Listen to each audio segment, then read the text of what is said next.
Salut et bienvenue pour une nouvelle vidéo. Aujourd'hui on se retrouve pour parler d'un livre qui m'a beaucoup touchée, Enfin je sais pas, c'est vraiment un livre que j'ai lu avec passion et en une journée je l'ai fini. C'est La magie du rangement. En fait c'est un livre que je voulais depuis bien longtemps. Et je l'ai acheté en fait samedi dernier et j'ai trouvé ça donc juste génial. Donc Marie Kondo, donc c'est l'auteur de ce livre. C'est une japonaise qui a toujours été passionnée par le rangement. C'est un drôle de mot à utiliser pour le rangement, mais c'est vrai. Et aujourd'hui elle est consultante donc au Japon et dans le monde entier.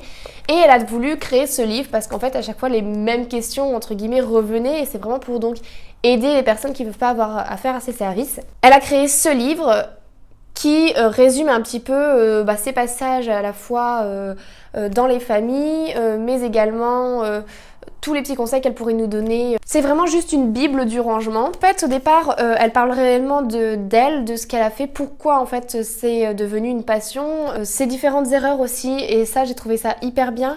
Elle parle de toutes les erreurs auxquelles elle a pu croire avant, les rangements, qu'il fallait acheter plus de caisses à rangement, enfin voilà, elle se retrouvait avec quand même une immensité de choses et elle savait pas quoi en faire. Donc elle a parlé de tous les stades par lesquels elle est passée, de l'enfance, du lycée à l'adulte et même les erreurs en tant que consultante. Ça va vraiment bien parce que justement on peut voir que personne n'est parfait et que malgré le fait qu'elle ait toujours aimé le rangement, elle a dû passer par plusieurs étapes pour vraiment trouver le chemin et ce qui lui plaisait vraiment. C'est toute une leçon de vie dans ce livre. Elle arrive à nous faire comprendre que grâce au rangement, on peut avoir une vie différente et donc du coup c'est pour ça que ça se rapproche en fait au développement personnel. C'est sa propre méthode de rangement qu'elle a trouvée bien mieux entre guillemets que toutes les autres parce qu'elle procède différemment, hein. C'est-à-dire qu'elle va pas procéder pièce par pièce, elle va procéder vraiment du plus facile au plus dur. Et voilà, ça va pas consister à ranger mais plutôt à jeter les choses dont on n'a pas besoin et on va vraiment jouer sur les émotions, les sentiments pour pouvoir réussir à ranger ses affaires. Alors on peut se dire ranger c'est facile, moi personnellement j'ai toujours réussi à ranger et j'ai toujours adoré ranger d'ailleurs, je vais pas dire non plus que c'était une passion mais c'est vraiment quelque chose, ça me calmait, ça me faisait du bien de ranger et j'ai toujours adoré ranger mais c'est vrai que j'entassais quand même beaucoup de choses et c'est vrai qu'aujourd'hui dans mon appartement, j'ai bien pu faire le tri. Je pensais pas avoir autant de tri à faire et pour autant, je me suis quand même retrouvée avec pas mal de tri. Voilà, ce qui me semblait inutile, je l'ai laissé chez moi, chez mes parents et ce qui me semblait vraiment utile, je l'ai ramené ici et en fait, quand on trie réellement, tout n'est pas vraiment utile. Donc ça m'a vraiment fait un gros tri et aujourd'hui, j'ai un appartement plutôt nickel. Ce que j'ai aimé dans ce livre, c'est qu'elle y va vraiment étape par étape, qu'elle parle de ses expériences pour imager chaque chose, donc c'est vraiment pas ennuyant, on va pas dire ranger de telle manière telle chose, faites ceci de telle manière, elle va vraiment dire voilà moi je fais ça parce que, et elle va expliquer et surtout elle va donner ses expériences, ses points de vue, même les expériences de ses clients. En fait elle procède donc de plusieurs chapitres on va dire, plusieurs étapes. On commence d'abord par les vêtements. Ensuite, on va continuer par tout ce qui va être livre par exemple, les papiers également, donc les papiers, que ce soit les bulletins de salaire, etc. Donc là, elle explique vraiment ce qu'il faut en faire. Ensuite, on va avoir le komono, donc ce qu'elle appelle les objets divers en fait, etc. Et ensuite, vous avez tout ce qui est à valeur sentimentale.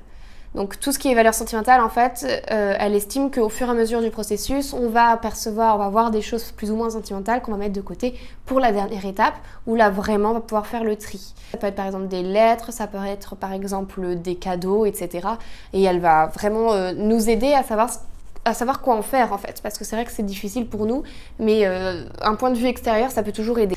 Et ensuite, elle va expliquer donc ce que cela apporte. Donc en fait, dans ces chapitres, on va vraiment avoir ce côté pourquoi je n'arrive pas à ranger, quelles sont les étapes pour pouvoir ranger et qu'est-ce que cela va m'apporter. C'est vraiment voilà, le commencement à la fin. On arrive toujours dans un environnement propre, un environnement rangé autour de soi, organisé, à mieux travailler, à mieux se concentrer, à mieux voir les choses, etc. Et c'est ce qu'elle explique. Elle dit que dans toutes les maisons qu'elle est passée, elle a pu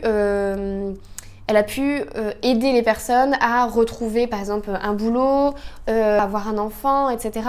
Parce que les gens ont l'esprit un peu plus tranquille et peuvent vraiment mettre les choses à plat et voir les différents problèmes auxquels ils faisaient il ne faisait pas face en fait lorsque c'était mal rangé. Donc le rangement, ça peut être vraiment efficace. Si vous voulez d'autres vidéos là-dessus sur le rangement, je pourrais vous en faire, vous expliquer un petit peu les manières auxquelles j'ai procédé, notamment par rapport au livre, mais aussi mes petites astuces personnelles. Ce livre, lorsqu'on l'a lu, on peut se dire bon bah voilà, je l'ai lu, j'ai tout mémorisé, pas forcément. C'est bien de suivre étape par étape ce qu'elle dit. À la fin, vous avez un petit dictionnaire, on va dire, du livre. Vous avez en fait tous les noms sont répertoriés directement derrière. Par exemple, voilà, qu'est-ce qu'on fait du maquillage, donc vous avez les différentes pages auxquelles se référer pour voir vraiment si jamais vous oubliez un jour. On peut faire de tous ces documents, de tous ces draps, etc. Et elle explique donc comment plier, où les ranger, etc., etc. Pourquoi je vous parle de ce livre? Parce que vous avez en ce moment sur Netflix, pour ceux qui n'aiment pas trop lire, vous avez sur Netflix sa série. Alors moi ils appellent ça une série parce qu'il y a plusieurs épisodes, mais moi j'appelle ça plutôt un documentaire parce que ils expliquent en fait, ils montrent vraiment Marie Kondo aller chez les personnes et les aider à ranger.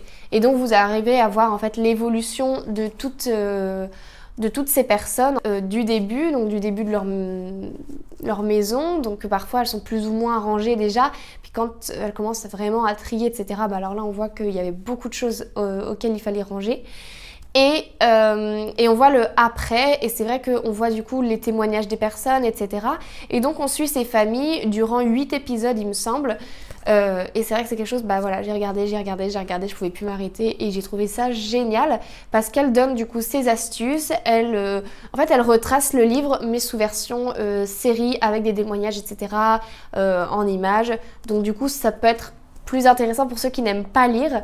Mais c'est vrai que moi j'ai fait les deux et je trouvais que en fait la série est bien pour une première approche et je trouve que le livre est peut-être plus approfondi forcément. On comprend vraiment pourquoi elle a fait ce choix, qu'est-ce que ça va nous apporter, etc.